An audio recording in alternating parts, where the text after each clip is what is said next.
বর্ষার মরশুম আসার আগেই ভাগীরথী নদীর ভাঙনে আতঙ্ক বাড়ছে নদী তীরবর্তী এলাকার বাসিন্দাদের। পূর্ব বর্ধমানের নাদনঘাট থানার নসরতপুর পঞ্চায়েতের কিশোরীগঞ্জ এলাকায় ভয়াবহ ভাগীরথী নদীর ভাঙন। আর সেই ভাঙনের জেরে নদী তীরবর্তী এলাকার মানুষজন তাদের জমি জায়গা ধীরে ধীরে চলে যাচ্ছে ভাগীরথীর গর্ভে। আতঙ্কের মধ্যে দিন কাটাচ্ছেন নদী তীরবর্তী এলাকার বাসিন্দারা। ভাঙন কবলিত এলাকা পরিদর্শনে গেলেন আজ পূর্ব বর্ধমানের জেলা শাসক সহ মন্ত্রী এবং অন্যান্য সংশ্লিষ্ট বিভাগের আধিকারিকরা।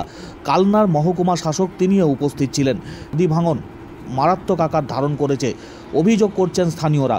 সংশ্লিষ্ট কর্তৃপক্ষের কাছে ভাঙন প্রতিরোধে একাধিকবার আবেদন জানানো হলেও সেভাবে কোনো পদক্ষেপ গ্রহণ করা হয়নি বলে অভিযোগ।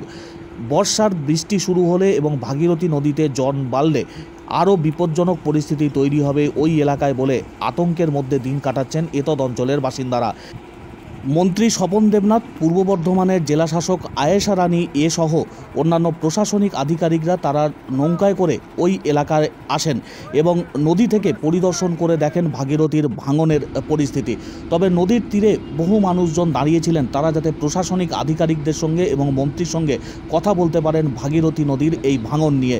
তবে মন্ত্রী বা জেলা শাসকের সঙ্গে বিষয়টি সম্পর্কে কথা বলতে না পারায় বেশ কিছুটা হতাশ নদী তীরবর্তী এলাকার বাসিন্দারা।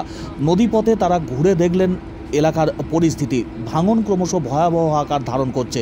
পূর্ব বর্ধমানের নসরতপুর গ্রাম পঞ্চায়েতের কিশোরীগঞ্জ এলাকার এই ভাঙন রোধে যাতে দ্রুত পদক্ষেপ গ্রহণ করে তার দিকেই তাকিয়ে রয়েছেন এলাকার বাসিন্দারা।